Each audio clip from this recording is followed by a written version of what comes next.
Hang डालिएगा।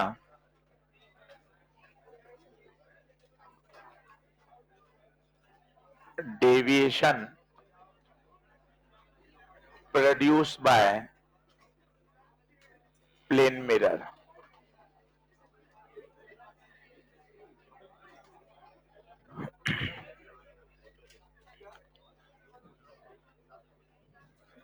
Deviation produced by plane mirror. चलो अब शांत हो जाओ।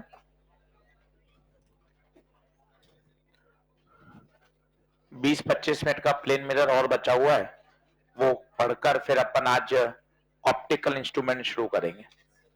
देखें, ये प्लेन मिरर है, लाइट थीटा एंगल पर आई, थीटा एंगल पर ही रिफ्लेक्ट हो जाएगी।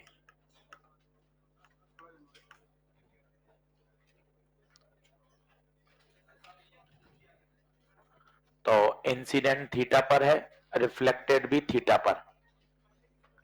अगर ये मिरर नहीं होता तो इंसिडेंट रे कैसे जाती बताइए? सीधी। ये इंसिडेंट रे का पाथ होता, ये ओरिजिनल पाथ है। तो पता है मिरर ने इसको अपने पाथ से इतना डेविएट कर दिया भाई साहब, यही कहलाता है एंगल ऑफ डेविएशन। ध्यान से देखें, अगर मिरर नहीं होता तो लाइट सीधी जाती, मिरर ने इसको अपने पास से इतना भयंकर घुमा दिया, ये घुमाना ही क्या कहलाता है? Angle of deviation.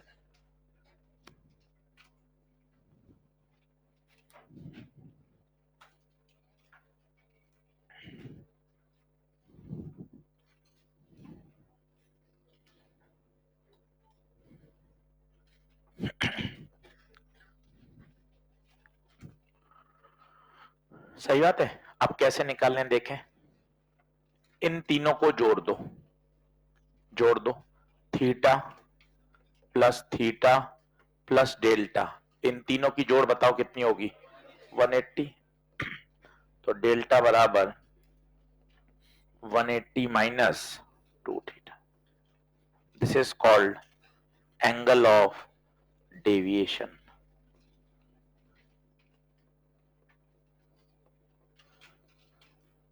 This is called angle of deviation. Delta बराबर 180 माइनस 2 थीटा। कभी कभार इसका ग्राफ आ जाता है, तो ग्राफ को भी ध्यान से देखिए।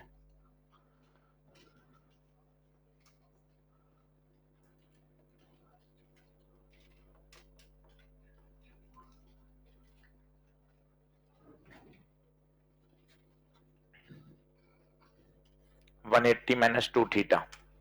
अब इसको मैं ऐसा लिख रहा हूं, माइनस 2 थीटा को आगे लिख रहा हूं और 180 को पीछे लिख रहा हूं और पाई लिख दिया। अब देखिए मैं इसको कंपेयर करा रहा हूं y बराबर mx प्लस सी से। बिंदास देखिए, y की जगह डेल्टा, x की जगह थीटा, बिल्कुल सही है। स्लोप कैसी आई? Negative. Slope negative, intercept positive. सोचिए अगर इंटरसेप्ट पॉजिटिव है तो ग्राफ यहां से स्टार्ट होगा, स्लोप नेगेटिव।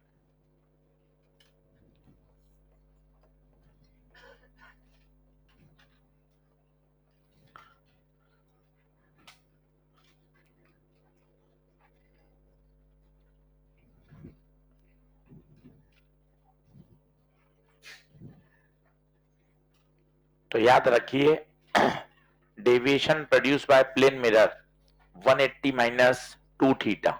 एक एक शब्द को बोल लें। थीटा कौन है? Angle of incidence. डेल्टा कौन है? Angle of deviation. थीटा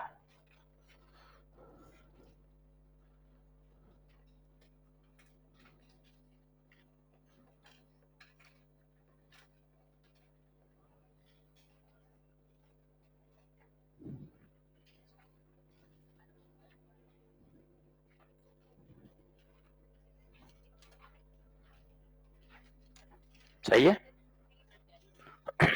अच्छा, इंसिडेंस होगा, ठीक है। अब ये तो है, अगर एक रिफ्लेक्शन हो, एक मिरर है, अगर दो मिरर हो तो कैसे निकालते हैं? तो नोट लगाइए,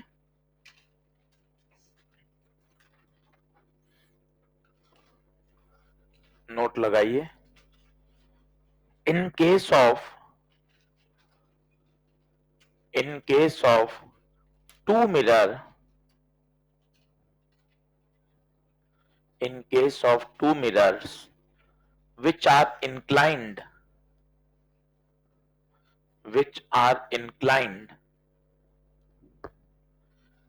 at an angle alpha,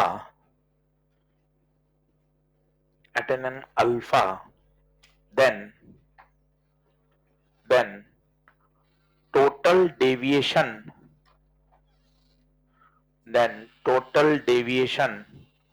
produced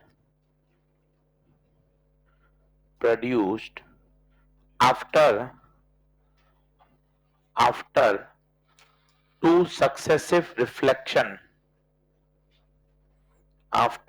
successive reflection will be,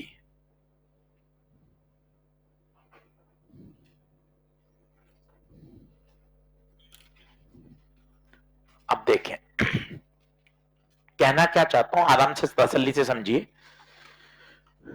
दो मिरर है,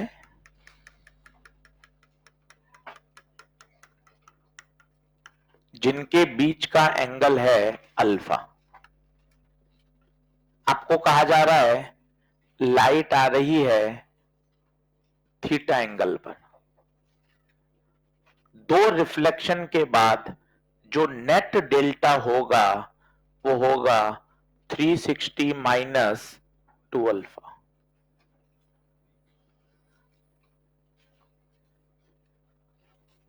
अब इस फॉर्मूले की खासियत क्या है, डिराइव करके दिखाऊंगा मैं आपको 5 मिनट में।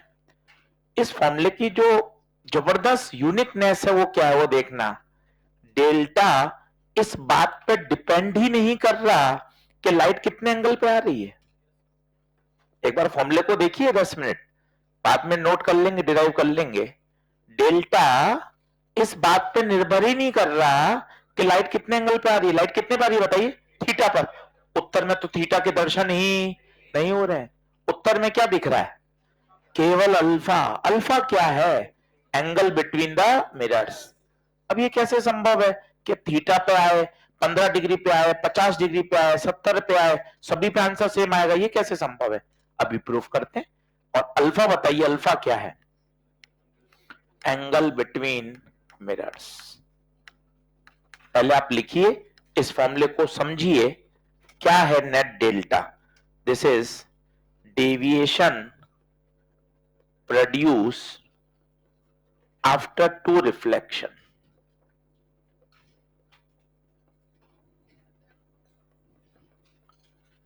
Deviation produced after two reflection.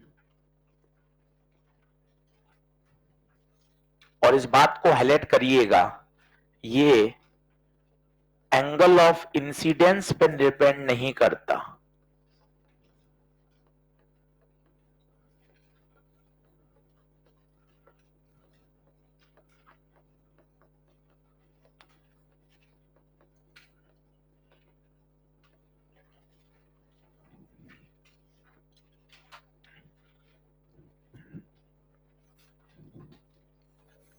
अब क्यों नहीं करता वो सब डिराइव करेंगे, पर परीक्षा में तो ये बात सीधी याद होनी चाहिए कि दो रिफ्लेक्शन के बाद जो डेल्टा आता है वो एंगल ऑफ इंसिडेंस पे डिपेंड नहीं करता है। अब कैसे सर, ये क्या हुआ, कैसे हुआ, वो अपन देख लेते हैं अभी 2 मिनट में मैथ से। बाकी पहले आप इस आंसर को अच्छे से समझ लें। ये शॉर्ट नोट में काम का है कि दो रिफ्लेक्शन के बाद, आफ्टर टू रिफ्लेक्शन, जो डेल्टा पैदा हो रहा है वो एंगल ऑफ इंसिडेंस पे डिपेंड नहीं करता। सर ये एंगल आ तो रहा है, अरे एंगल इंसिडेंस नहीं है, ये क्या है?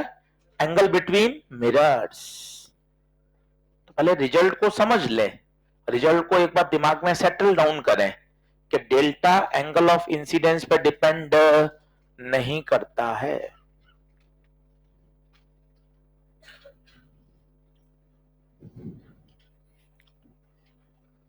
बोलिए सही बात है क्या? अब सर एक बार डिराइव कर देता हूं, आप डेरिवेशन मत उतारिएगा, सिर्फ आप देख लीजिएगा, थोड़ी सी मैथ समझ में आती है, अच्छी हो जाती है मैथ उससे। लिखिएगा मत, पेन पेंसिल छोड़ दें, बोर्ड पे देखिए, थोड़ा सा नींद खुलेगी, बोर्ड पे देखें। थीटा एंगल पे आए, बताइए कितने पे जाएंगे? थीटा पे। कोई रॉकेट नहीं। क्या यहां पर डेविएशन हुआ? हाँ, ये लाइट सीधी जा रही थी, इतना मुड़ गई, कितना हुआ? अभी अपन ने डिराइव किया था 180 माइनस 2 थीटा। कैसे हुआ? क्लॉक जा ऐसे रही थी, ऐसे घूम गई क्लॉक।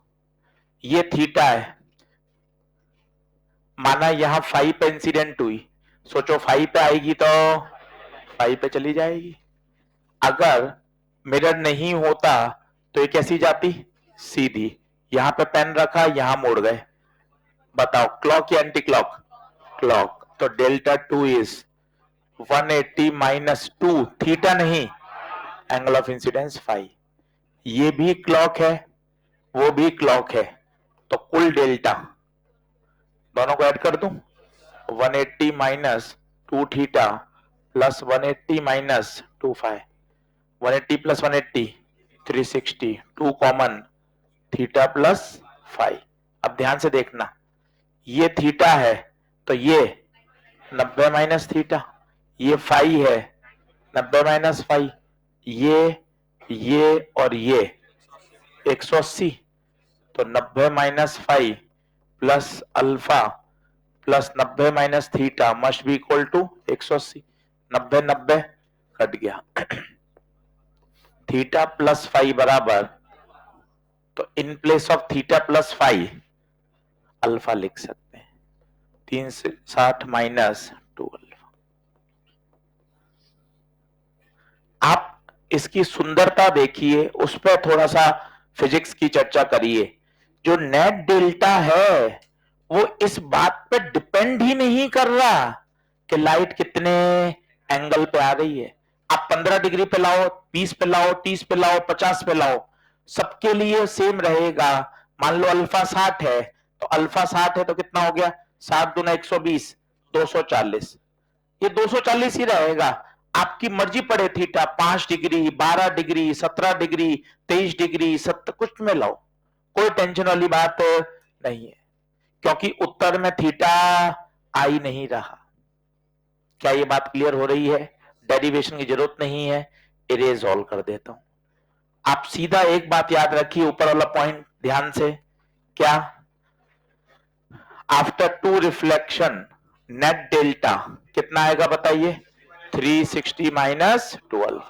बस अपने पास ये लिखा हुआ होना चाहिए और मिरर का फोटो होना चाहिए।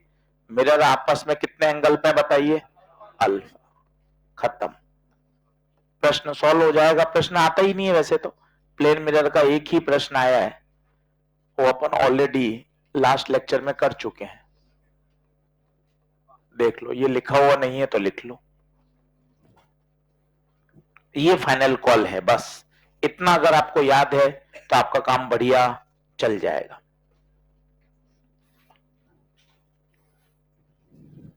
बोलिए बढ़ें क्या आगे? कल के पेपर की बात कर लेते हैं। कल का पेपर काफी बच्चे अच्छा करके आए, और जिन लोगों के सवाल गलत हुए हैं, मैंने आपको कहा था इस प्रॉमिस को फॉलो करें, कैजुअल मत होइए, हाँ ठीक है चलता है, नहीं करिए। आज मंगलवार हो गया है, शाम तक अपन को वो 200 के 200 सवाल आने चाहिए, नहीं तो फिर कब सीखेंगे? नंबर कम आ रहे हैं, कोई टेंशन नहीं है, मैं आपको फिर कह रहा हूं, अप्रैल तक कहता रहूंगा आपको कि यार 400, 450, 500, 550, कोई टेंशन नहीं है। पर आपको किस बात पे ध्यान देना है? प्रोसेस। अगर आपने इसको पकड़ लिया, पेपर देने के बाद अगले 2 दिन में उनकी सारी बातों को लिख लिया, समझ लिया, उनके डाउट क्लियर कर लिए, तो प्रोसेस धीरे धीरे स्ट्रांग होता जाएगा। उस प्रोसेस को समझिए। हमने ऐसे ऐसे बच्चे देखे हैं जिनकी माइनर में 2500, 3000 रैंक आती है फेज में, और वो धीरे धीरे धीरे धीरे बढ़िया रैंक के साथ सेलेक्ट हो जाते हैं। कारण क्या है, कोई भी एक स्ट्रेटजी अपनाइए पर बढ़िया।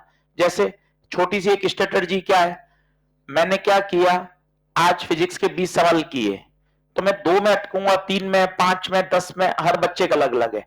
पर आपने जिस सवाल पे अटके वो वाला कॉन्सेप्ट आपके पास एक डायरी में होना चाहिए कि आज 16 जनवरी को मैंने फिजिक्स में मान लो सवाल किए ऑर्गन पाइप के, तो मेरे क्लोज ऑर्गन पाइप में डाउट आया, या मैंने सवाल किए मिरर के, प्लेन मिरर में वेलोसिटी के कॉन्सेप्ट पे डाउट आया, जिसको मैंने फिर सॉल्यूशन देख के फिर समझा। तो अगर आप यही लिखते जाएं कि यार कि मैंने आज जो जो सवाल किए उसमें किन किन पॉइंट्स में डाउट आया, और हर 6 दिन बाद इनका क्या चाहिए, रिवीजन। आप ऐसे माइनर का भी एनालिसिस करिए। आप कहां एनालिसिस कर रहे हैं, जो कर रहा है वो इंप्रूव करेगा। आपके पास ये एनालिसिस होना चाहिए था कि फिजिक्स में 50 में से मैंने कितने सवाल सही हुए, कितने गलत हुए, कितने मैंने अटेम्प्ट ही नहीं किए। ये आपके पास एक एनालिसिस तो होना चाहिए कि जो आपके गलत हुए हैं वो कौन से कॉन्सेप्ट के हैं, पहले इन पे काम करो। अटेम्प्ट नहीं किया, ये सेकंड राउंड की बात है। गलत होना मतलब आपको जो आ रहा था और आपने वो गलत किया है, तो पहले इन पे काम करो, फिर इन पे काम करो, ताकि 2 दिन में ये पूरा 50 क्वेश्चन आपके कब्जे में होने चाहिए। आप इस बात को समझिए, पेपर बहुत जबरदस्त माइंडसेट से बनाया जाता है। अगर मैं पेपर बना रहा हूं तो आप जरा सोचिए मेरे पीछे माइंडसेट क्या रहा होगा, यार अपने बच्चों का सिलेक्शन ज्यादा से ज्यादा करवाना है, ये तो आप मानते ही हो, रैंक बढ़िया से बढ़िया चाहिए, ज्यादा नंबर ऑफ सिलेक्शन चाहिए। तो कौन से क्वेश्चन हम देते होंगे, वो क्वेश्चन देते हैं जिनके एग्जाम में आने की प्रोबेबिलिटी सबसे ज्यादा है। आप 11th-12th में हो, आप अपने छोटे भाई बहन को पढ़ा रहे हो जो 9th-10th में, आपके 10th में बढ़िया नंबर आए हुए हैं मैथ्स में, साइंस में, किसी भी सब्जेक्ट में, तो पता है आप उसको क्या क्या गाइड करोगे, आप ऐसी बातें बताओगे यार जिससे नंबर उसके जबरदस्त आए कि यार ये चीज पहले कर, ये बार बार पूछी जाती है, ये रिपीटेटिव पूछी जाती है, आप वही तो गाइड करोगे उसको। आपका छोटा भाई है, सगा भाई है, यार ऐसी ऐसी बातें बताओगे जिससे उसका इंप्रूवमेंट जबरदस्त हो। सेम बात है, हम भी पेपर बनाते समय उन बातों का ध्यान रखते हैं, मेरे हिसाब से इलेक्ट्रो के कौन से कॉन्सेप्ट आने चाहिए, ये वाले ऑप्टिक्स के सवाल बार बार पूछने चाहिए जिससे उसकी क्लैरिटी बढ़ती जाए। तो ये आपके पास सबसे इंपॉर्टेंट क्वेश्चन है। ऐसा ही आईओसी में या ऐसा ओसी में, ऐसा सभी मास्टर इसी सोच से बनाते हैं पेपर। तो आपके पास ये 200 क्वेश्चन भैया बहुत इंपॉर्टेंट सवाल हैं, इनको अच्छे से करिए। माइनर मतलब पूरे अच्छे से आना चाहिए। पार्ट टेस्ट आएंगे, 6 part test, 2 semi major, 5 full syllabus थे, इस 5 की जगह 10 फुल सिलेबस कर दिए क्या, ताकि और प्रैक्टिस हो जाए। अब आप देखो यही कितने हैं, 6, 2, 8 और 10, 18, 18 इंटू 200, 3600, 3600। भैया इतना जबरदस्त बड़ा बैंक है, इस बैंक के अलावा आपको कुछ करने की जरूरत ही नहीं है। सर मैं ये ज्वाइन कर लूं, सर टेस्ट सीरीज ज्वाइन कर लूं, सर ये पेपर ले लूं, कहां, ये 3600 सवाल ही अगर आपने ईमानदारी से कर लिए, कहां जरूरत है, वही सवाल तो इधर से उधर घूमते हैं। आप जबरदस्ती पजल हो जाते हो, सर वहां का सिलेबस अलग आ रहा है, फुल सिलेबस का अपना ही टॉपिक नहीं है, ये आगे आ रहा है, वो पीछे आ रहा है, वो संडे आ रहा है, ये सैटरडे। आप 2 नाव पे सवार होके और पजल हो रहे हो। हमें कोई परेशानी नहीं है, हमने तो इतने सालों से देखा है ना। तो कोई एक चीज, ये आपके पास 18 पेपर है भाई, अगर आपने यही सोच लिया कि ये 18 तो मुझे ऐसी तमीज के साथ देने ना कि मजा आ जाए, और जो जो गलतियां होती जाए इंप्रूव करते जाओ, इंप्रूव करते जाओ। एरर फ्री पेपर बनाने की कोशिश करेंगे, सबके वीडियो सॉल्यूशन एरर फ्री जाएंगे, आपको एक भी सवाल में ऐसे पंगे नहीं आएंगे। कल मेरे हिसाब से फिजिक्स में कोई एरर नहीं थी, कोई थी क्या एरर, करेक्शन था क्या, कोई करेक्शन नहीं, 100% पूरा पेपर सही है। थोड़ा सा और अपने आप को थोड़ा सा टाइट करिए, डेडिकेशन बढ़ाइए। हम लोग भी ज्यादा सीरियस हैं, आप लोग भी और होइए कि नहीं यार हमें अच्छा काम करना है, इररेस्पेक्टिव रैंक नहीं सोचनी है, सिलेक्शन नहीं सोचना है, सब्जेक्ट सोचना है, मेहनत सोचनी है कि आज मैं अपना पूरा दिन ईमानदारी से पढ़ाई के लिए दे रहा हूं या नहीं दे रहा हूं। बाकी आप सब होशियार हैं, धीरे धीरे बातों को समझिए। चलिए आगे बढ़े। तो नेट डेविएशन इस बात पे डिपेंड नहीं करता कि एंगल ऑफ इंसिडेंस क्या है। लास्ट कॉन्सेप्ट की तरफ बढ़ रहे हैं, लिखिए velocity concept in case of plane mirror. Velocity concept in case of plane mirror.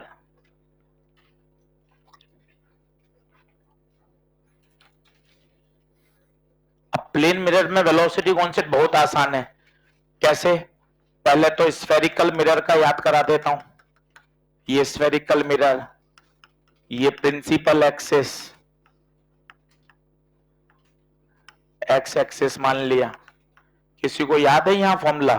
Velocity of image with respect to mirror, paper के लिए तैयार किया, minus M square. Velocity of object with respect to, इसमें भी पंगे थे। ये कहां लगता है? Along X axis, along principal axis लगता है। वाई एक्सिस के लिए फॉर्मूला अलग होता है, याद है? ये है अलोंग एक्स।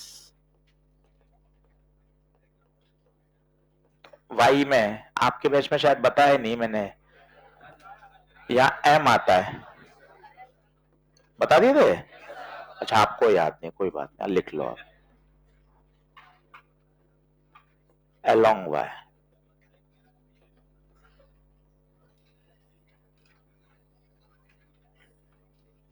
लिख लें, ये स्फेरिकल मिरर का है। तो सर प्लेन मिरर में क्यों लिखा दिया? ये मजे की बात है, ये जादू से प्लेन मिरर के सवाल बन जाएंगे। बस आपको क्या करना है, m की वैल्यू क्या रखनी है? 1, बस खत्म हो गया। m1 प्लेन मिरर के लिए मैग्निफिकेशन 1 होता है, तो आपको कुछ अलग से याद ही नहीं करना पड़ा। तो जो जो स्फेरिकल मिरर के फॉर्मूले हैं वेलोसिटी के, उसमें चुपचाप m की जगह क्या रख दीजिए? 1 रख दीजिए। जैसे ही m की जगह 1 रख दोगे काम हो जाएगा।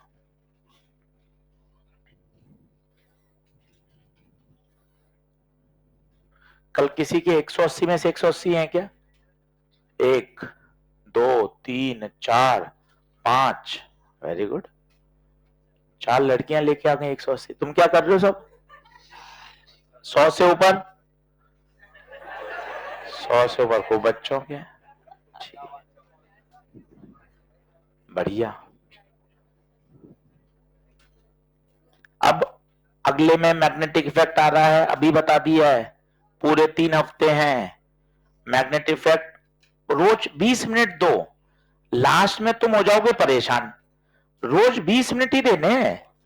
3 दिन 4 दिन बायोसवट लो, पहले तोड़ लो। 4 दिन बायोसवट लो, 4 दिन बहुत आराम से हो जाएगा। 4 दिन एमपीएल लो, एमपीएल लो 4 दिन तो बहुत ज्यादा है ही नहीं उसमें कुछ। सोलेनोइड, टॉरॉयड, सिलेंडर, 3 दिन एमपीएल लो। फोर्स पे दो, 5 से 6 दिन। सबसे ज्यादा कौन सा इंपॉर्टेंट है? फोर्स। आराम से आप 3 हफ्ते में तो जबरदस्त तैयार कर पाओगे। रोज 20 मिनट दे दो ना, 20 मिनट फिजिक्स, 20-30 केमिस्ट्री, 20-30, 1 घंटा, सवा घंटा केवल किसके लिए अलग कर दो? रिवीजन। पता ये अभी टूटा फूटा तैयार होगा, पार्ट टेस्ट में जब फिर से करोगे तब आपको और अच्छा तैयार होगा।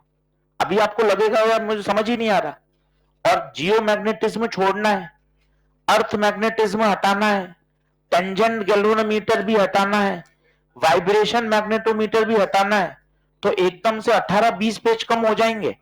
न्यूट्रल पॉइंट हटाना है, ये सब हटाना है। अभी मैं आपको लिस्ट बना दूंगा कॉपी में से, है ना, ताकि आपको पता चल जाए कि ये अपन को नहीं पढ़ना है, तो वहां से क्रॉस लगा देना, पन्ने फाड़ देना वाले।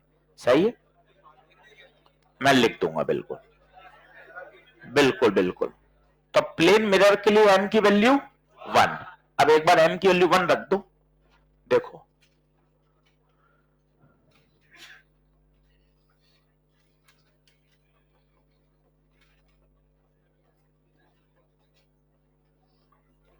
अब एक बात ये भी समझो, अपन इतने दिन से, इतने समय से पढ़ रहे हैं। आपने 12वीं में बनाया, 10वीं में बनाया, टीचर आता है एक ऐसे डंडी खींच देता है। ये प्लेन मिरर कैसे हो सकता है?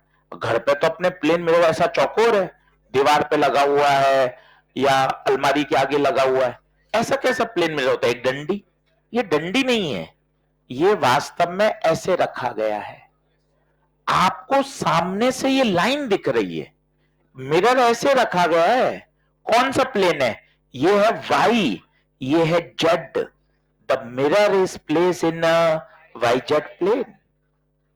भैया ये सब चीजें काम की हैं। अपन तो मिरर आए एक लाइन खींच देते हैं, यार लाइन थोड़ी ना होती है मिरर। घर पे तो मिरर कैसा है? रेक्टेंगल है, स्क्वायर है, लंबा, इस तरह से। तो वास्तव में मिरर ऐसा ही है। ये अपन सामने खड़े हैं, आपको क्या दिख रहा है? रीडर को ये लाइन दिख रही है बस। कौन से प्लेन में मिरर बताओ? ये वाई, ये अंदर जा रही है Z. The mirror is place in Y Z plane. ऐसे रखा गया है। आपको सामने से केवल एक लाइन दिखाई दे रही है, इसलिए इस लाइन से दिखाया जाता है। पर वास्तव में कौन से प्लेन में है? Y Z plane. और इसके जो परपेंडिकुलर एक्सिस है वो कौन सी है? एक्स। अब बताना, अगर मुझे एक्स में लगाना है तो फॉर्मूला बताइए क्या था?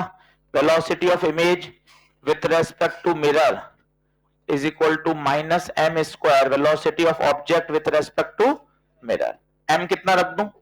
1 रखो, अच्छे से खुद करो। वी आई, इसको खोल दो रिलेटिव को, V I minus V mirror बराबर 1 का square V O minus V mirror. तो बताइए कितना आ जाएगा? V I minus V mirror बराबर माइनस का वी ओ प्लस का वी मिरर। वी मिरर उधर जाएगा तो velocity of image is twice of V mirror minus V O. ये फॉर्मूला है।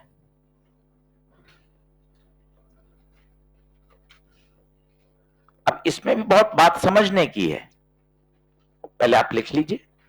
अच्छा, लीस्ट इंपॉर्टेंट है ये, ठीक है, समय इसलिए पढ़ा रहे हैं। बाकी रिवीजन में प्लेन मिरर में जब मैं पढ़ाऊंगा अप्रैल में मार्च में, केवल एक लाइन बताऊंगा, मिरर को थीटा घुमाने पर रिफ्लेक्टेड रे कितना घूमती है? 2 थीटा। 15 साल में वो अकेला सवाल वही आया है। ठीक है, ये सब क्वेश्चंस ईएलपी में, मॉड्यूल में, पुराने जेई मेन में, एम्स में आए हुए हैं, इसलिए पढ़ रहे हैं। एनसीईआरटी में प्लेन मिरर है ही नहीं, ना नई किताब में है ना पुरानी किताब में, तो लीस्ट संभावना है। और आप ट्रैक रिकॉर्ड भी देख सकते हैं क्यों प्रश्न एक ही आया है, क्योंकि एनसीईआरटी में प्लेन मिरर की कोई थ्योरी, कोई टॉपिक है ही नहीं। इसलिए इस पे बहुत ज्यादा मेहनत की आवश्यकता भी नहीं है। बस आप एक बार समझ लें, 12, 15, 18 सवाल कर लिए बहुत है। अब बच्चे के इसको रट लेते हैं अलोंग एक्स, जबकि ऐसा नहीं है। अगर आप समझदारी से देखो तो अगर मिरर वाईजेड प्लेन में है तो वाईजेड के परपेंडिकुलर कौन सी एक्सिस है? एक्स। पता है एक बार उसने क्या किया, उसने मिरर को रख दिया एक्स वाई प्लेन में। तो सोच के बताइए अब परपेंडिकुलर एक्सिस कौन सी होगी? जेड। शब्द थोड़े से कठिन हो रहे हैं, संभालिए, सुबह का समय है। मिरर वाईजेड प्लेन में है तो इसके परपेंडिकुलर कौन सी एक्सिस है? एक्स। 99% में ऐसा ही होता है। पर अगर मिरर एक्स वाई प्लेन में हो गया तो सोचिए एक्स वाई के परपेंडिकुलर, तो यही फॉर्मूला किसमें लगेगा? नाउ ये फॉर्मूला किसमें लगेगा बताइए? Along Z axis. क्या आप मेरी बात समझ पा रहे हैं क्या? मैं एक बार और बोलता हूं, इसको स्टार लगा के रख दीजिए। अगर मिरर एक्स वाई प्लेन में है तो यही फॉर्मूला जेड में लगेगा।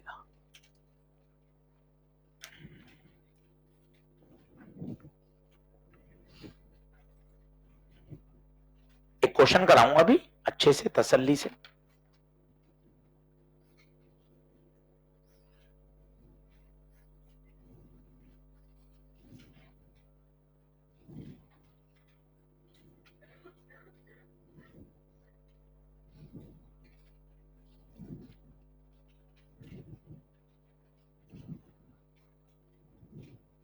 बढ़ू आगे।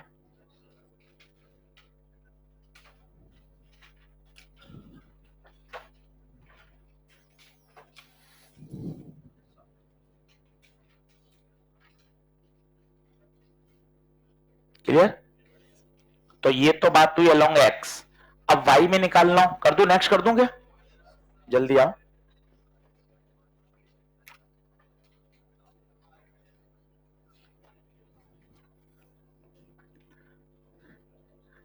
ये मिरर है वाई जेड में, सोचिए वाई एक्सिस में लगाना है। तो अभी फॉर्मूला बताया था, देखो velocity of image with respect to mirror क्या आ जाएगा यहां, केवल m। खुद सॉल्व करके बताइए। m1 है, वेलोसिटी ऑफ इमेज बताइए, खुद करिए, काटा कुटा होने दीजिए, कोई टेंशन नहीं है, कोई टेंशन नहीं है।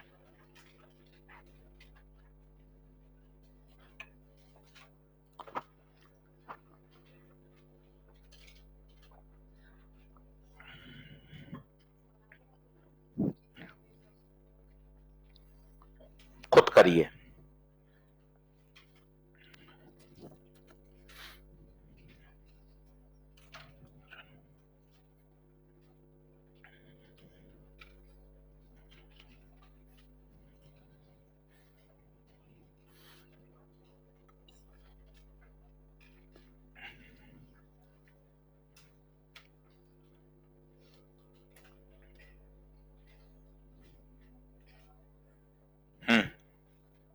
करें, बोलो, इसको खोलो रिलेटिव को। V I minus V mirror बराबर m1 V O minus V mirror. तो बताओ, माइनस वी मिरर से वी मिरर कट गया, वी आई बराबर, भाई साहब इसको समझो, ये क्या है, इमेज और ऑब्जेक्ट की वेलोसिटी। अब फील करो, मजा आएगा। यहां ऑब्जेक्ट था, सोच के बताओ इमेज कहां बनती है, बिल्कुल ठीक सामने। ऑब्जेक्ट इधर चला गया, बताओ इमेज, इमेज भी तो यहां आएगी। ऑब्जेक्ट यहां आ गया, इमेज यहां आएगी। सोचिए जिस स्पीड से ऑब्जेक्ट ऊपर जा रहा है उसी स्पीड से इमेज भी तो ऊपर जा रही है। आप खुद देखना, ऑब्जेक्ट के ठीक सामने इमेज बनती है, ऑब्जेक्ट 2 सेंटीमीटर ऊपर, इमेज भी ऊपर, ऑब्जेक्ट ऊपर, इमेज भी ऊपर। इसलिए देखिए वाई एक्सिस में इमेज की वेलोसिटी और ऑब्जेक्ट की वेलोसिटी एग्जैक्टली बराबर है। अच्छे से नोट कर लीजिए, एक क्वेश्चन करके दिखा देता हूं आपको मैं, लिखिए, नोट डाउन कर लें। In the given situation, in the given situation calculate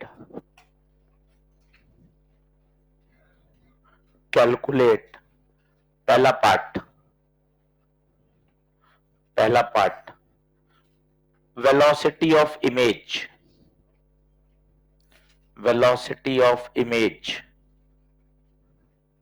दूसरा velocity of image with respect to mirror,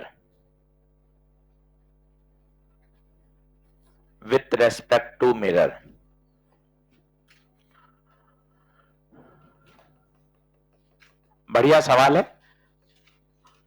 और सटीक फॉर्मूला लगाओगे कोई टेंशन नहीं आएगी। और सॉल्व मत करो, पहले एक बार पूरी सवाल की फील ले लो अच्छे से, हो क्या रहा है।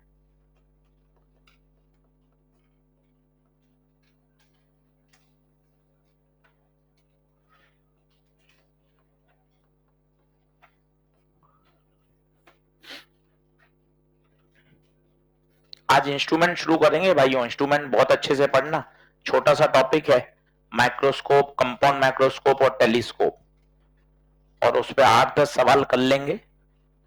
आज भी चलेगा, कल भी चलेगा, परसों भी थोड़े समय चल सकता है, पर इसको अच्छे से तैयार करना है इंस्ट्रूमेंट को।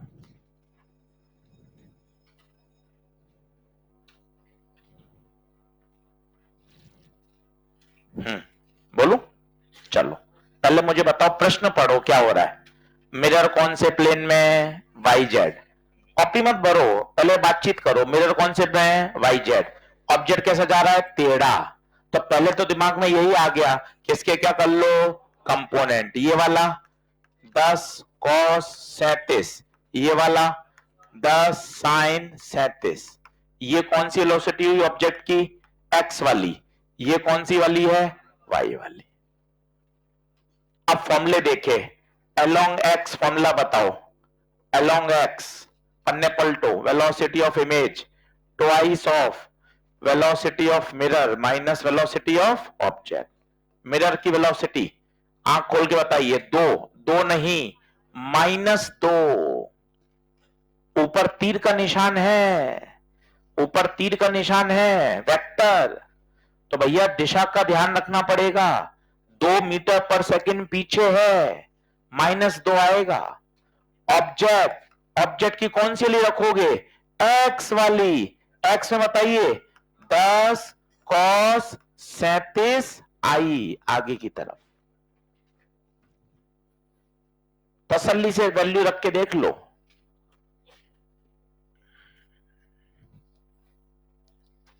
वेक्टर है, वेक्टर। आई कैप जे कैप का ध्यान रखना जरूरी है। कितना आएगा बताओ? along y एक्सिस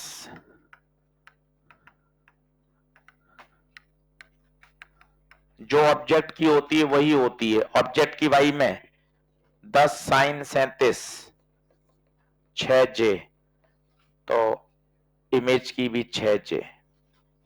हाँ जी, ये कितना है निकाला किसी ने? -12 पक्का? ठीक है, तो फाइनल आंसर बताइए ये पार्ट का। Velocity of image X component कितना आया? -12, Y component +6। This is the answer. This is X component, this is Y. इस तरह से किया जाता है सवाल। 2 मिनट लीजिए, समझिए। एक्स में फॉर्मूला अलग लगेगा, वाई में फॉर्मूला अलग लगेगा। ये एक्स का है, ये वाई का है। वाई में तो मजे हैं सर, वाई में मिरर की वेलोसिटी से कोई फर्क नहीं पड़ेगा। नहीं, मिरर की वेलोसिटी से कोई फर्क नहीं पड़ेगा। अब दूसरा पार्ट करिए, वो रिलेटिव का सवाल है, वो रिलेटिव का सवाल है। दूसरा सवाल करिए, वो रिलेटिव का है।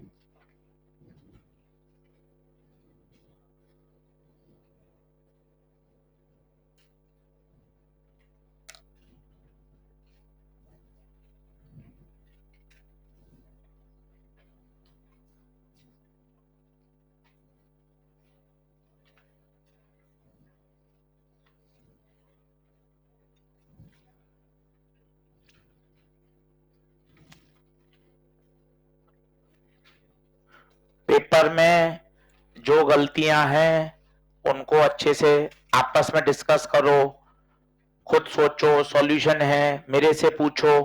कल मैंने वीडियो सॉल्यूशन भी डिस्कस किए थे, उसके क्वेश्चन डिस्कस करे थे ऐप पर। ऐसा केमिस्ट्री में करो, बायो में करो। थोड़ा सीरियस एफर्ट लगाओ और एक डायरेक्शन में लगाओ, टेढ़ा मेढ़ा नहीं। कभी ये कर रहे हैं, फिर 4 दिन वो किया, फिर बंद कर दिया। किसी एक स्ट्रेटजी को पकड़ लो। जैसे क्या स्ट्रेटजी पकड़ में आ रही है यार? Part test, semi major test, minor test, इनको अगर ईमानदारी से देंगे तो भी हमारे पास 3000 प्लस क्वेश्चंस प्रैक्टिस हो जाएगी। बताओ ना कहां गलत है? 6 part test, 2 semi major, 10 full syllabus, इनको आप जोड़ रहे हो, इंटू 200 कर रहे हो, 3600 हो गए भाई। यही संभाल लोगे ईमानदारी से तो ही बहुत है, जबरदस्त काम हो जाएगा। और सब सवाल अच्छे तरीके से समझ कर लोगे तो सवाल तो इन्हीं से बनना है यार। इससे ज्यादा कोई नया सवाल तो बनता ही नहीं है। थोड़ा सा और एफर्ट लगाइए। चलिए दूसरे में क्या आंसर आएगा? Velocity of image with respect to mirror. तो बताइए क्या हो जाएगा? V image minus V mirror. With respect to object पूछा है क्या? मिरर पूछा है ना। तो वेलोसिटी ऑफ इमेज बताइए कितना है? -12i प्लस 6j और मिरर की -2i। कितना आंसर आ रहा है भाइयों? -12 प्लस 6 प्लस 2 माइनस का 10i प्लस।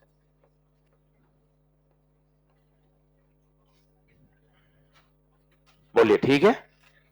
टोटल मैथ्स है और लीस्ट इंपॉर्टेंट है।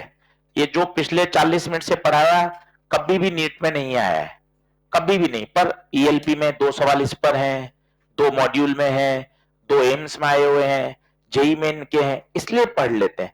जब समय की कमी होगी क्रैश कोर्स में या रिवीजन क्लास में, तब ये सब साफ कर देंगे। तब केवल एक ही बात बताएंगे, मिरर को थीटा घुमाने पर रिफ्लेक्टेड रे कितना घूमती है? 2। बोलिए क्या बात क्लियर है? एक लास्ट पॉइंट और लिखिए, नॉलेज बूस्टर।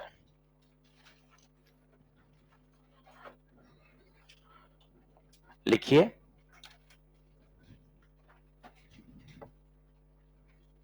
बोर्ड से लिखें, minimum length of mirror required to see the full image is h/2।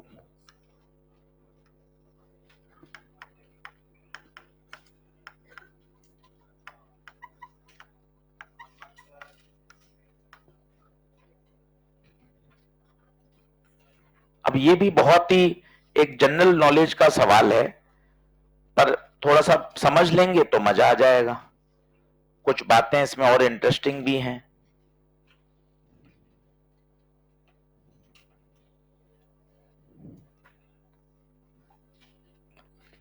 पहले तो नीट के सवाल कर लीजिए, नीट में आया हुआ है। अगर 6 फीट का आदमी है तो बताओ कितना मिरर चाहिए? 3 फीट।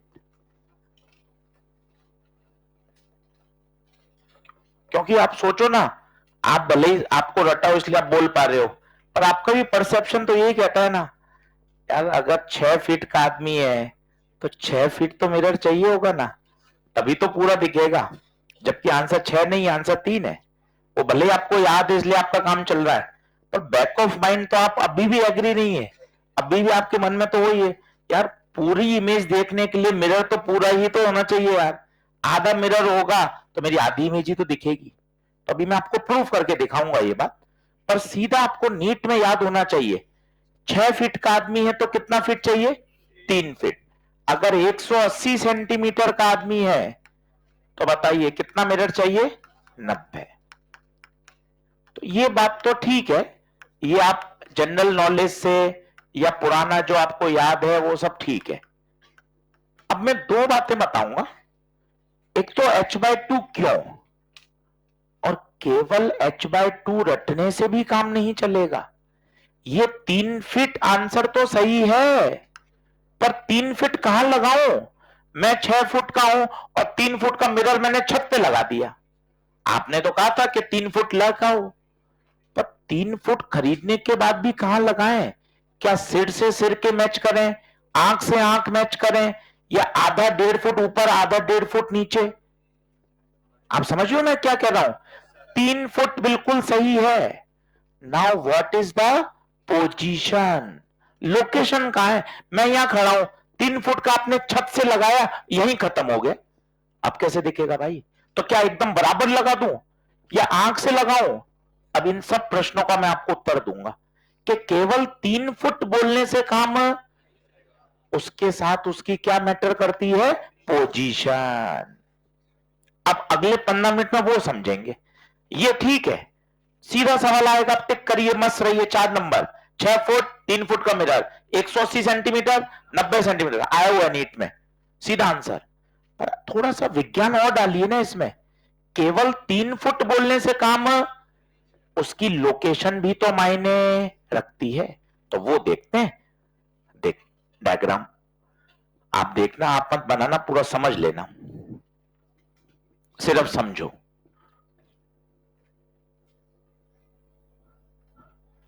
ये एक आदमी खड़ा है,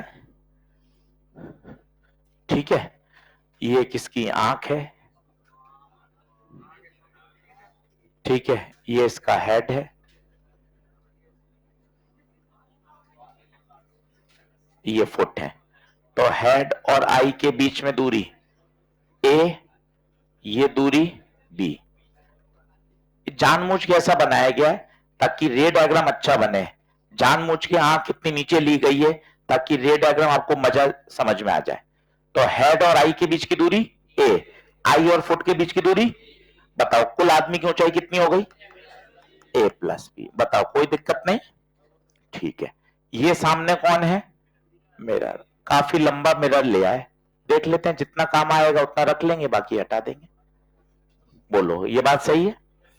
अब रे डायग्राम कैसे बनता है वो देखना।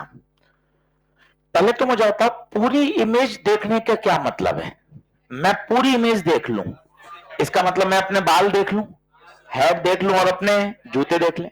गर्ल्स के केस में बात करें तो थोड़ा सा ऐसे पफ बनाती हैं, थोड़ा सा ऐसे ऊपर, है ना, तो वो पफ दिख जाए मतलब, और जूते दिख जाए तो अपना काम हो जाएगा।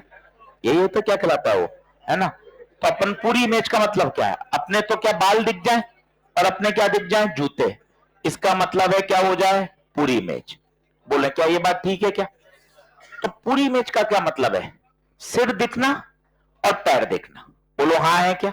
अब आप देखना मैं क्या बोल रहा हूं। एक सिर से रे आई, ये सिर से रे आई, आपको सिर से कहां निकलती है, कहीं सिर से तो रे निकल ही नहीं रही।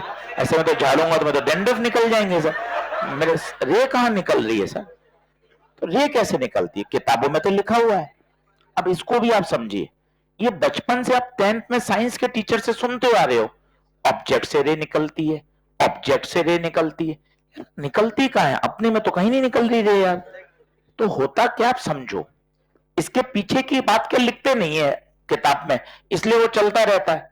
होता क्या है, जब आप मिरर के सामने खड़े हो तो भाई इमेज कब बनेगी, अंधेरा हो तो इमेज बन जाएगी क्या, नहीं बनेगी।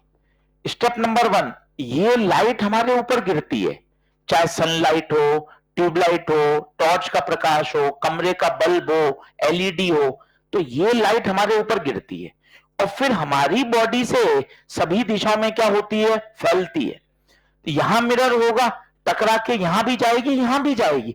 हम इन वाली लाइट की बात नहीं कर रहे, कौन सी लाइट की बात कर रहे हैं, जो मिरर पे जा रही है। देखो क्या आप मेरी बात समझ रहे हो, ऐसा नहीं है हेड से कोई लाइट निकल रही है, ये लाइट हमारे ऊपर गिरती है और सभी दिशाओं में क्या हो रही है, फैल रही है। इधर मिरर है तो मैं केवल ये रे बना रहा हूं, हेड वाली ही क्यों बना रहा हूं, क्योंकि अगर मैंने हेड देख लिया और फुट देख लिया तो सारे इमेज कंप्लीट हो गई। बोली हाँ है क्या।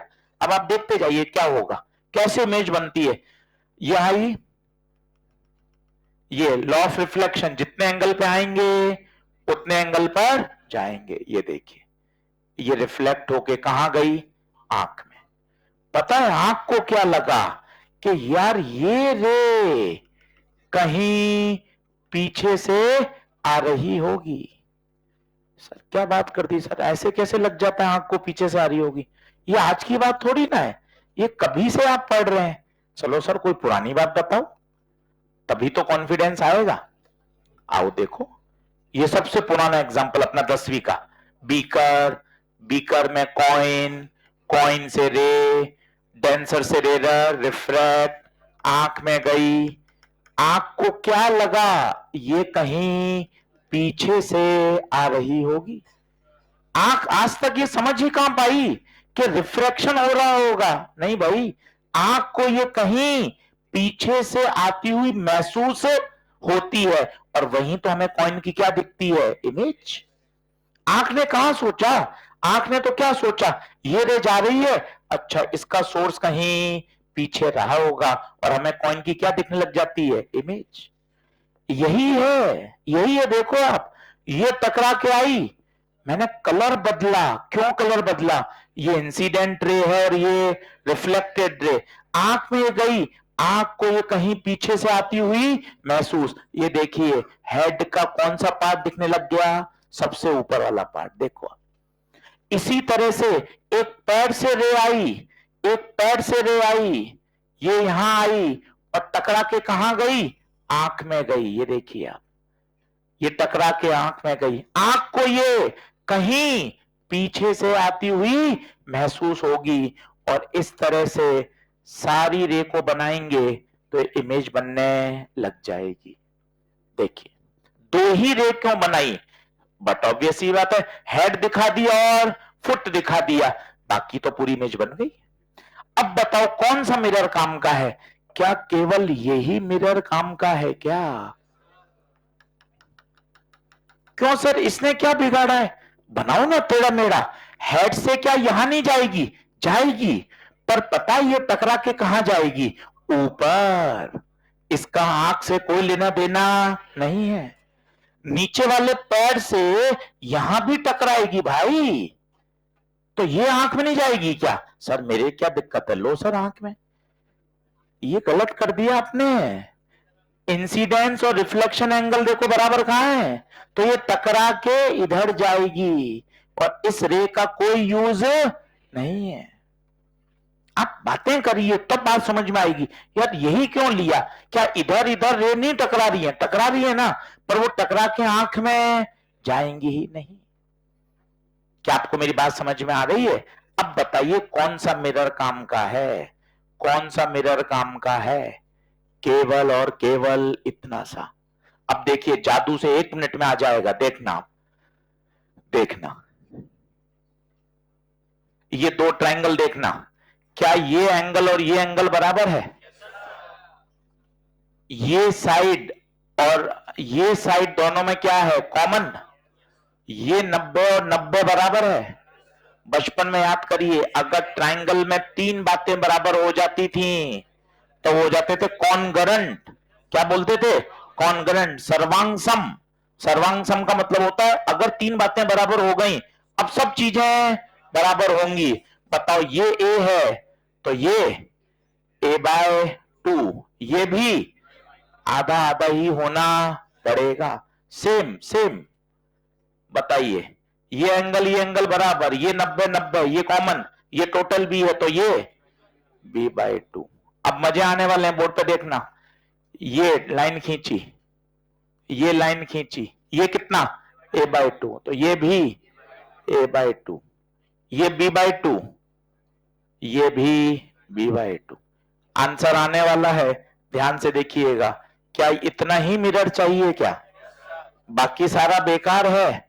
ये हटा दिया, ये हटा दिया। बताइए कितना मिरर चाहिए था? a/2 plus b/2, 2 LCM, a plus B को h/2। कोई डेरिवेशन नहीं पूछ रहा, मुझे एकदम पक्का पता है, बैक ऑफ माइंड, फिर भी मैंने 9 मिनट में क्यों कराया ये समझ में। एक तो तुम्हें h/2 याद होना चाहिए, दूसरी एक जबरदस्त बात जो मैं नहीं बता पाता बिगर डेरिवेशन, मिरर का कुछ पार्ट आंख से ऊपर है। देखो ये रही आंख, मिरर का कुछ पार्ट आंख से ऊपर है, रिमेनिंग आंख से नीचे है। ये बात कैसे बताता बिना डेरिवेशन के? आप देखो ना, ये मिरर है, कुछ पार्ट मिरर का, ये आंख है, आंख से ऊपर, कुछ पार्ट आंख से नीचे। कितना ऊपर है वो भी मायने रखता है। कितना ऊपर है आंख से ऊपर बताओ? a/2। आंख से नीचे, जैसे एक मैं जेई मेन का प्रश्न कराता हूं, उसके बाद आप लिखना। एक आदमी है 180 सेंटीमीटर, पहले तो तुक्का मार दो, कितना मिरर? तुक्का मार दो, कितना मिरर? 90। अब उसने पूछा कितना आंख से ऊपर, ये आंख है और उसने आंख का लेवल दे दिया था 10, तो बताओ ये 10 है और ये 170, ये कितना है a और ये कहलाता है, बताओ आंख से ऊपर कितना? a/2। आंख से ऊपर, मैं नहीं कह रहा, गणित कह रही है, आंख से ऊपर a/2, a का आधा, तो बताओ a 10, तो आंख से ऊपर 5, ये देखो आंख से ऊपर 5, और नीचे 170 का आधा 85, जोड़ के देख लो कितना आ रहा है 90, 90 तो आना ही चाहिए था। अब आप होशियार हो गए। h/2 तो आपको क्लास में आने से पहले याद था अच्छे बच्चों को, पर अब आप एक बात और समझ रहे हो यार, h/2 के साथ साथ ये भी जरूरी है उसमें से कितना आंख से ऊपर और कितना आंख से, केवल 90 सेंटीमीटर से कहां काम चल रहा है भाई, तू ये 90 का 90 यहां लगा दे, इमेज नहीं दिखेगी। एक बार करके देखो ना, काटा कूटा करोगे तभी तो मजा आता है। ये 180, ये 90 और हाँ h/2 रटा हुआ है, पर जमीन पे लगा दिया, क्या दिक्कत होगी? सिर से रे आई, अब बता टकरा के कहां जाएगी? नीचे जाएगी भाई, आंख में थोड़ी चली जाएगी ऐसी, मतलब हेड तो दिखेगा ही नहीं। ऐसे पंगे लेने पड़ते हैं, आर्ग्यूमेंट करने पड़ते हैं कि सर अगर मैं पूरा मिरर नीचे रख दूंगा तो मेरे ऊपर वाला का पोर्शन दिखना ही बंद हो जाएगा।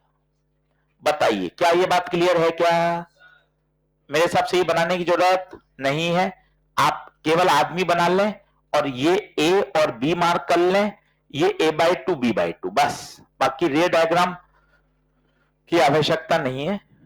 बस इतना समझ लें मिरर का कितना हिस्सा आंख से ऊपर, आंख से ऊपर a/2, आंख से नीचे b/2, ये बहुत काम की बात है। और जैसे आपको समझ में आना बंद हो जाए, एक वाक्य बोल के प्रेशर को रिलीज कर लीजिए। 15 साल में एक क्वेश्चन आया है बस। जैसे आपको लग जाए कि अब प्लेन मिरर मेरे ऊपर से जा रहा है, केवल एक लाइन बोलनी है, 15 साल में एक क्वेश्चन, एनसीईआरटी में प्लेन मिरर है ही नहीं, एकदम आप रिलैक्स हो जाओगे। Tata bye bye, see you लाला।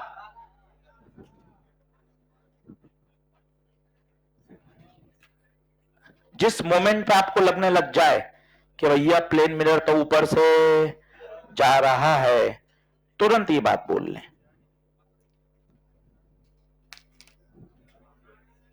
बस बस, घबराए मत करो।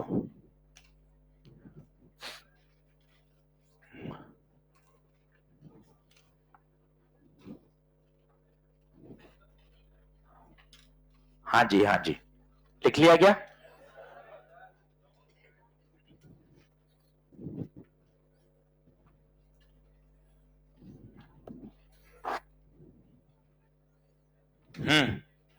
तो फिर से क्या कमिटमेंट? सिलेबस बता दिया करो आप तो, रोज बड़ी चिंता होती रहती है हमें। मैं आपको बता देता हूं, 28 फरवरी से पहले फिजिक्स का पूरा हो जाएगा। दूसरी बात, सर मुझे तो नहीं लग रहा, तो ठीक है साहब, कैसे? आज आपको क्या करना है, जो जो चैप्टर बच गए हो उन सबके लेक्चर जोड़ लेना। इतने तो आप इतने साल से परीक्षा दे रहे, आपको अंदाजा तो लग ही गया है ना, कि मॉडर्न फिजिक्स 10-11 लेक्चर में खत्म होती है, सेमीकंडक्टर 7-8 लेक्चर में खत्म होता है, करंट कैपेसिटर 12-13 कैपेसिटर, है ना, सबको जोड़ लेना और दिन जोड़ लेना। दिन जोड़ते समय दो बात याद रखना, यहां से 5 वीक, आज से 5 वीक डबल फिजिक्स चलेगी। डबल फिजिक्स समझ गए? मतलब पर डे कितने लेक्चर आएंगे? 2, तो एक सप्ताह में आए 6, 6 दूना 12, क्योंकि 2 इंटू 2 कर दिए ना, और 12 पंजे 7, 7 लेक्चर आएंगे। 7 लेक्चर का कंटेंट नहीं है, आपकी मर्जी पड़े जोड़ लेना जितना। करंट में 2-2 दादा जोड़ना, करंट, कैपेसिटर, मॉडर्न, सेमीकंडक्टर सब जोड़ लेना। ये जोड़ 60 से ऊपर नहीं जाएगी। इसका मतलब क्या हुआ? इसका मतलब क्या हुआ? 28 फरवरी से पहले ही हम आपका फिजिक्स पूरा कर देंगे। कोशिश तो ये करेंगे पार्ट टेस्ट 1 से पहले ही आपका सिलेबस पूरा हो जाए। सही बात है? बिल्कुल। तो अपने क्या क्या बच्चे हैं सर, एक बार मुझे ये भी बता दिया करो आप, मैं बता देता हूं। देखो अभी रे है, इसके बाद क्या आएगा? वेव, फिर आएगा करंट, कैपेसिटर। यहां से परवेश सर पढ़ा रहे हैं अभी, आज से मैकेनिक्स के 2 टॉपिक जो बच्चों हैं। जैसे ही परवेश सर फ्री होंगे हमारे तंवर सर आएंगे, है ना, और तंवर सर पढ़ाएंगे अपने मॉडर्न और सेमीकंडक्टर। ठीक है, तो अपना ये काम शानदार हो जाएगा। सही है। और मैं रे पढ़ाऊंगा, वेव पढ़ाऊंगा, करंट पढ़ाऊंगा, कैपेसिटर पढ़ाऊंगा, तो आपके साथ यूं एंड तक बना रहूंगा मैं। सही है, तो ये अपना तैयार हो जाएगा पूरा। बिल्कुल, आप सोचो ना बायो की, तो फिर काम कितना मस्त हो जाएगा। बायो के 10, 12, 15, 18, 20 लेक्चर का काम बचा हुआ होगा। तो जब आप यहां हमें फ्री कर दोगे जल्दी, और पर डे 2 फिजिक्स के फ्री हो जाएंगे, तो फिर क्लास खाली थोड़ी ना जाएंगी। अरे होशियारी हो, बात पे समझो। आपने यूं हमारी 2 फिजिक्स पहले खत्म करा दी, हमारे 2 लेक्चर फ्री हो गए, तो 2 लेक्चर कौन लेगा? बायो लेंगे ना। तो अपने बायो के अंत में कितने लेक्चर, 50 लेक्चर का बचा होगा बायो का, 100 मान लें। कितना? 20 लेक्चर का बचा, 18-15 लेक्चर बचा, तो हो ही जाएगा अंत में। तो बिल्कुल काम बढ़िया होगा, बिल्कुल टेंशन मत लीजिए, पढ़ाई पर फोकस करिए। पहला पार्ट टेस्ट पर फोकस करिए, इलेक्ट्रो करंट कैपेसिटर, बिल्कुल सब जोड़ने हैं, और साथ में आज यही होमवर्क है, सारे जोड़ लेने हैं। ठीक है, पढ़े, आगे बढ़े क्या? चले आगे, चलो लिखो। तो बात सुनो, बात सुनो। तो ये इंपॉर्टेंट है, कितना मिरर आंख से ऊपर और कितना मिरर आंख से नीचे, ये वाला सवाल लिख लो, ये बढ़िया है। मैं बता दूंगा तुझे।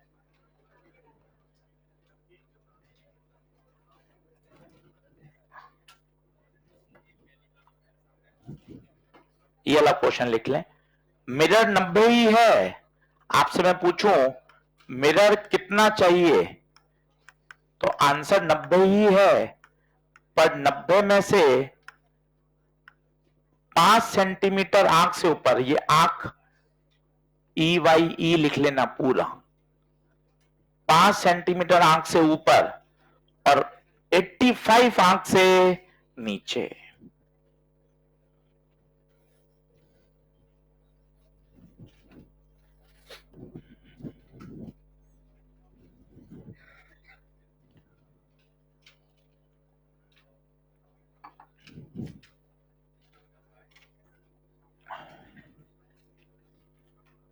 सही बात।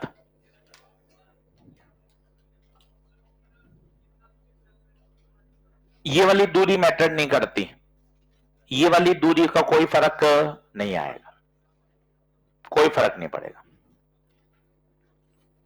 चलो आगे चलो, पन्ने पलट लो, जहां से प्लेन मिरर की हेडिंग डाली थी, ये पूरा प्लेन मिरर हो गया। इसके साथ आपको केवल एक ELP जोड़नी है, ELP नंबर 9 नीचे लिख लो। उसके अंदर 10 या 12 सवाल हैं, वो आप ईमानदारी से कर लोगे तो आपका प्लेन मिरर हो जाएगा। बहुत ज्यादा कठिन नहीं है और बहुत ज्यादा समय भी नहीं देना। तो ELP नंबर 9 मैंने सारी सवाल उसके अंदर कॉन्सेप्ट दे दी हैं, वो आपको पूरी करनी है। लास्ट सेक्शन की तरफ आ रहे हैं अब, ऑप्टिकल इंस्ट्रूमेंट्स।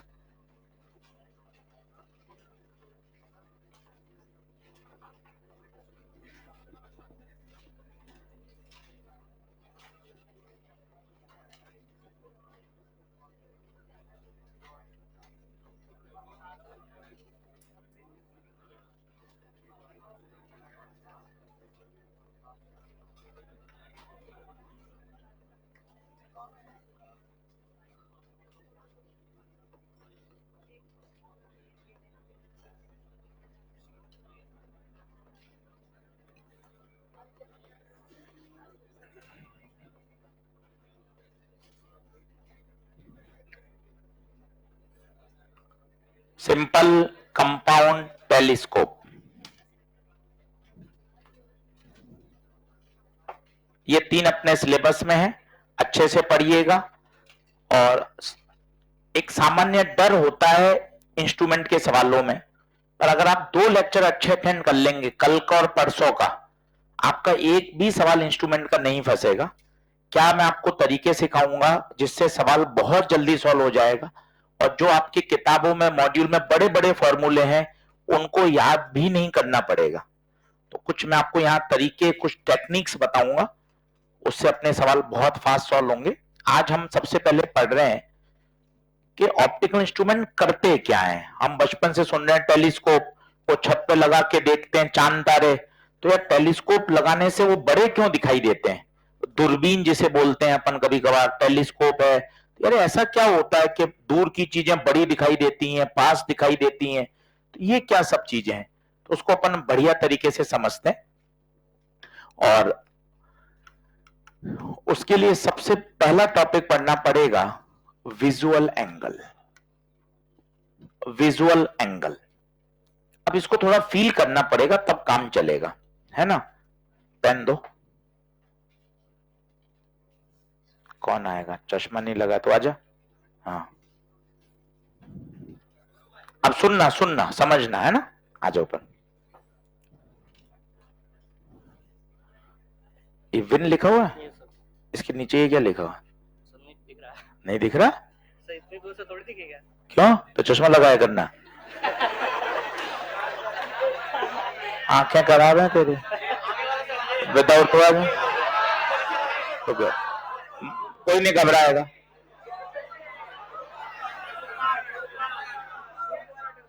विन, ये जो नीचे लिखा हुआ बता क्या है? इतना दूर नहीं दिख रहा?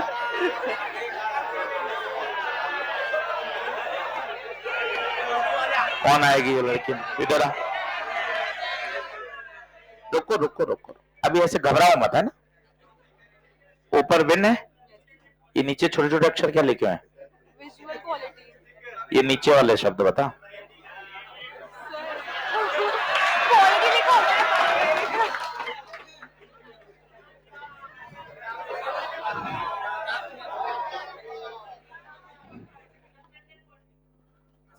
अब लिख रहा है क्या मैं?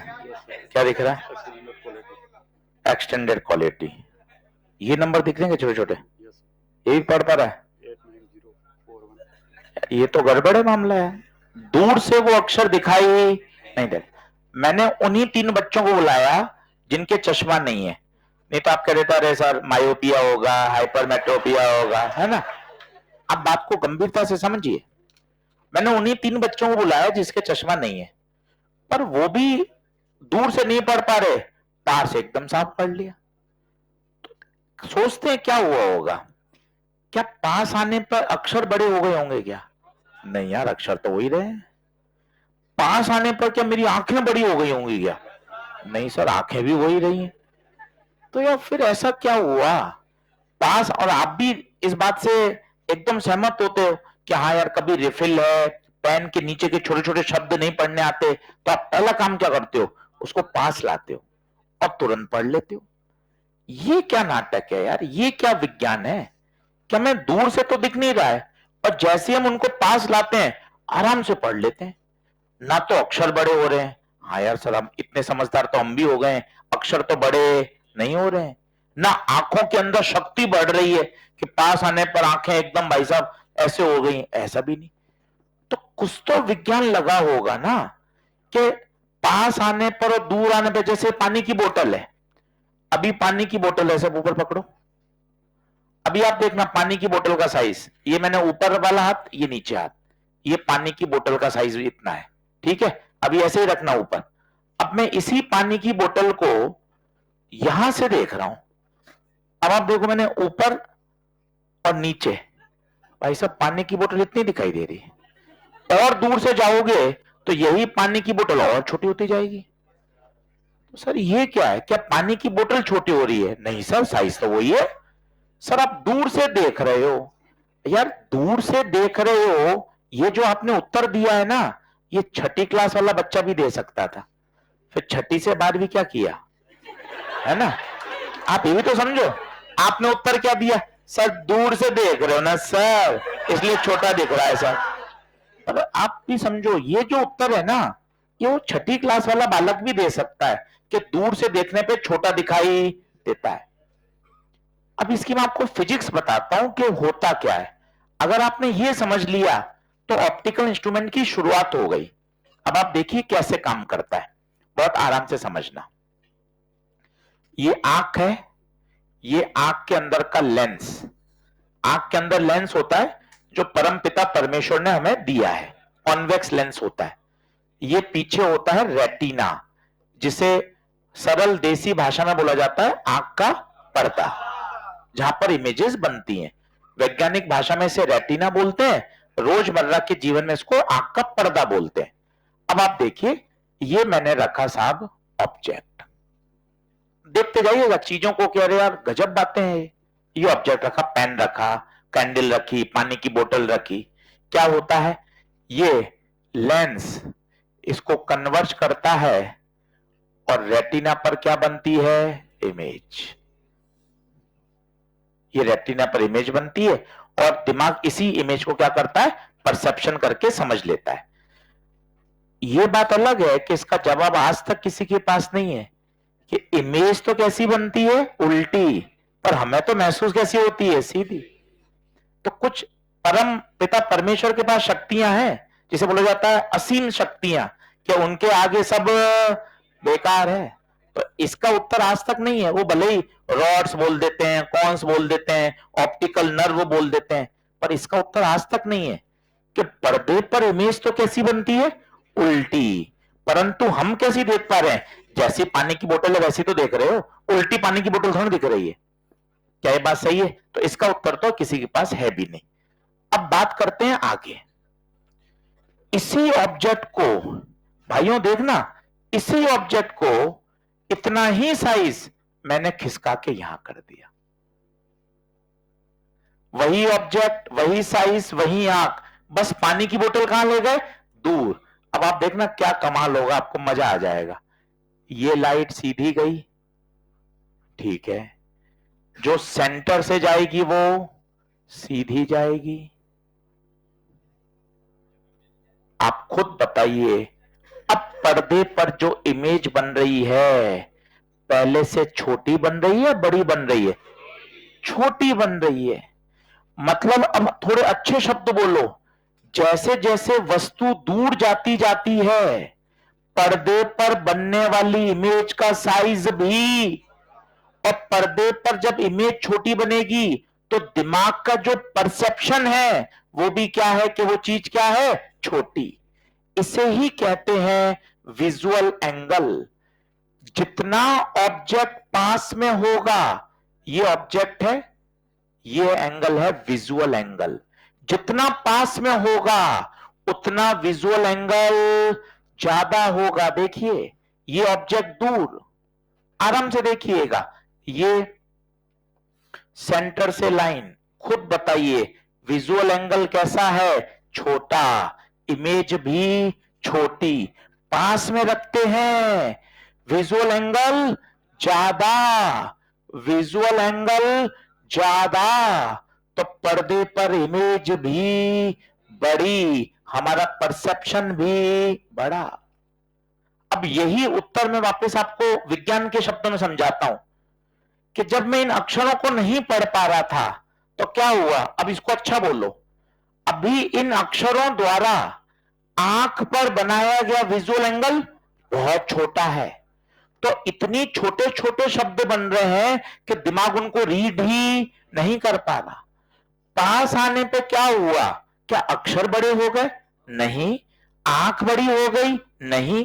तो सही उत्तर बोलो, पास लाने पर इन शब्दों के द्वारा आंख पे बनाया गया विजुअल एंगल बढ़ गया। विजुअल एंगल बढ़ गया तो पर्दे पर इमेज भी, और बड़ी इमेज बनी, दिमाग ने उसको रीड कर लिया कि सर क्या लिखा हुआ था।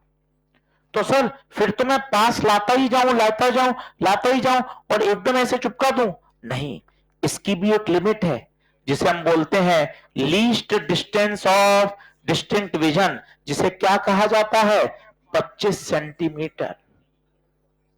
25 सेंटीमीटर तक ही आप पास में ला सकते हो। इसके बाद अगर आप पास लाओगे तो फिर चीजें आपको धुंधली दिखाई देंगी। इसे कहा जाता है least distance of distinct vision. अब जरा सोचो, ये सारे इंस्ट्रूमेंट क्या करते हैं, simple microscope, compound microscope, telescope, एक उत्तर दीजिए, ये केवल और केवल विजुअल एंगल को बढ़ा देते हैं। टेलीस्कोप से आप चांद तारे देख रहे हो, टेलीस्कोप के देखने पर चांद तारे बड़े बड़े दिखाई दे रहे हैं, तो क्या हुआ, टेलीस्कोप से क्या आप चांद पे पहुंच गए क्या, ना ना सर मैं तो छत पे बैठा हूं सर, तो चांद तेरे पास आ गया ना सर, ना ना। अपन अभी प्राकृतिक चांद की बात कर रहे हैं ना, वैसे सबके चांद अलग अलग है ना। है ना। क्यों सर, मेरा चांद तो सर पास वाले हॉस्टल में ही है ना, तो अलग बात है। अभी अपन प्राकृतिक चांद की बात कर रहे हैं ना, जो सबका एक ही है ना, नेचुरल मून की बात कर रहे हैं, है ना। तो संभालिएगा, संभालिए। तो टेलीस्कोप से ना तो आप चांद पे चले गए, ना चांद आपके पास आया। हुआ क्या, टेलीस्कोप ने विजुअल एंगल को क्या कर दिया, बढ़ा दिया। सोचिए, बड़ा विजुअल एंगल हो जाएगा तो रेटिना पर इमेज बड़ी बनेगी, परसेप्शन भी बड़ा आएगा। जैसे पानी की बोतल, यहां यार इतनी साइज की दिख रही है, आप सोचो ना क्या हुआ होगा। इतने दूर से देखने पर मुझे पानी की बोतल इतनी दिखाई दे रही है, तो इसको हम शब्दों में बोल सकते हो क्या, दूर से देखने पर बोतल द्वारा आंख पे बनाया गया विजुअल एंगल छोटा हो गया। अगर विजुअल एंगल कम हो गया तो रेटिना पर इमेज भी छोटी बनी है, परसेप्शन भी छोटा है। नहीं आ रही बात समझ में? तो विजुअल एंगल क्या है, परिभाषा लिखिए, दोनों तीनों चित्र बनाइए और परिभाषा लिखिएगा। एंगल, बच्चों लिखना डेफिनेशन, प्यारे बच्चों लिखना, एंगल सबटेन, बस बस। अब उसको आगे बढ़ाना नहीं है, सुन के मजे लिए खुश हो गए, वापिस पढ़ाई, इसलिए तो बोला जाता है angle subtended by object at eye. उसको आप फील करने लग जाते हो, फील घर पे जाके करना है, यहां मैं सुन लिया, हाँ sir, okay sir. Angle subtended by object at eye, तो ये जो एंगल बनता है उसे क्या बोलते हैं, विजुअल एंगल। एक और पेन था,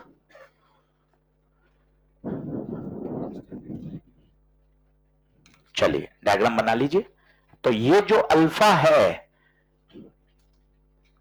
विजुअल एंगल ज्यादा, रेटिना पर इमेज बड़ी, परसेप्शन भी बड़ा।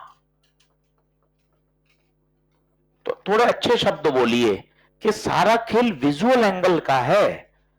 और जब हम रिफिल को या पेन के छोटे अक्षर नहीं देख पाते तो हम पहला काम क्या करते हैं, उस पेन को पास लाते हैं। तो अब बताइए, पेन को पास लाने से क्या हो रहा है, विजुअल एंगल बढ़ रहा है, रेटिना पर इमेज बड़ी बन रही है, आपको वो अक्षर साफ दिखाई दे रहे हैं। अब दूसरा प्रश्न समझिए।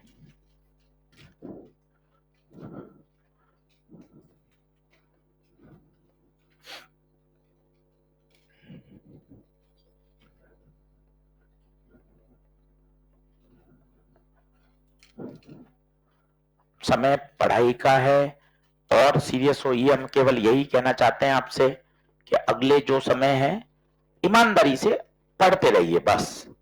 और केवल एक ही बात है, देखिए अंत तक अगर हम बने रहेंगे तो कुछ कर गुजरेंगे, है ना। और ईमानदारी से पढ़ते रहिए बस, मन में ना मलाल नहीं होना चाहिए, रिग्रेट, पछतावा नहीं होना चाहिए, काश और पढ़ लेता। तो अभी ये 3 साढ़े 3 महीने 4 महीने जो है, इतना हार्ड वर्क करिए, इतनी जबरदस्त मेहनत करिए कि मन में पछतावा नहीं रहे कि यार और पढ़ लेते। इसलिए खूब मेहनत करनी है, खूब पढ़ाई करनी है। अभी आपको बिल्डिंग में नए 200 लोग और दिखेंगे। आज से एक नया प्रोग्राम हमने शुरू किया है, FTP, फैकल्टी ट्रेनिंग प्रोग्राम। तो 200 नए बंदे हायर किए हैं जो कॉलेज से अभी रिसेंटली पास आउट है, कुछ इंजीनियरिंग कॉलेज से, कुछ मेडिकल कॉलेज से, कुछ ग्रेजुएशन करे हुए। वो ट्रेनिंग, हम उनको ट्रेनिंग देंगे ताकि वो धीरे धीरे अगले 2 साल में, 1 साल 1.5 साल रिगरस ट्रेनिंग से क्या होंगे, एक अच्छे टीचर की तरफ। भाई धीरे धीरे अन अकेडमी एक्सपेंड हो रहा है, 40 सेंटर हमने डाले हैं और आगे एक्सपेंशन करना है। तो कैसे कि यार एक आशीष गुप्ता ना होके 50 आशीष गुप्ता बन जाए, कि यार भाई कैसे पढ़ाना है, कैसा स्टाइल है ना। तो वो बहुत जरूरी है, उनको पढ़ाएंगे, सिखाएंगे भाई कैसे बोला जाता है, कैसे पढ़ाया जाता है। धीरे धीरे धीरे धीरे चीजें आगे बढ़ती, ऐसे डेवलपमेंट होता है ना, देखो। इसलिए जरूरी है खूब मेहनत करिए। पहला लिखें, सिंपल माइक्रोस्कोप।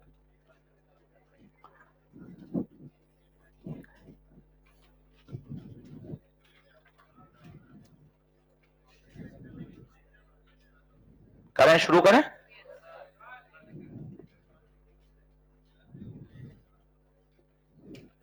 अब दूसरा प्रश्न बताइए,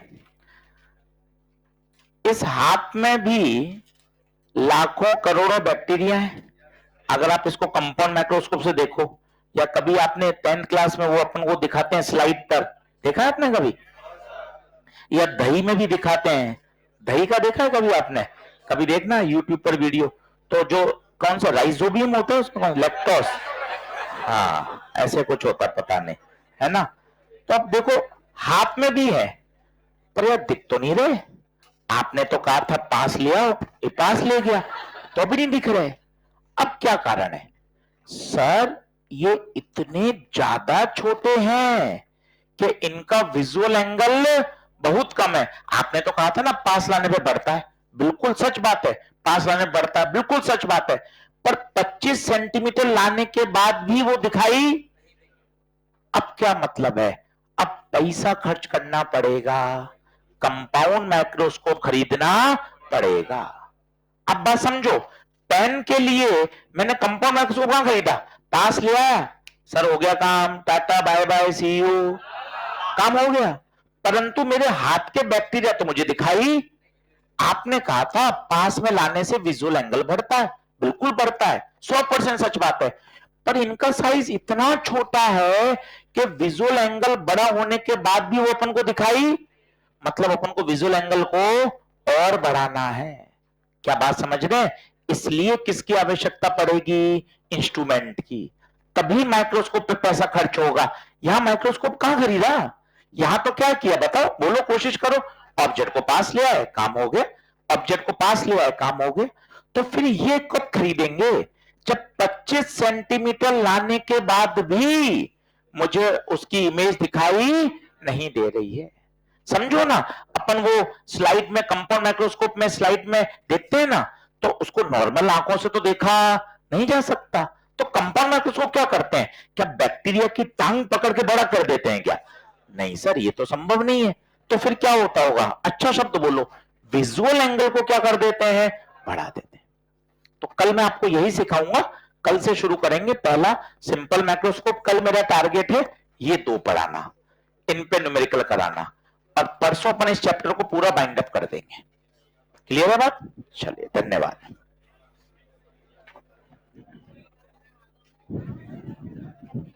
थैंक यू बेटा।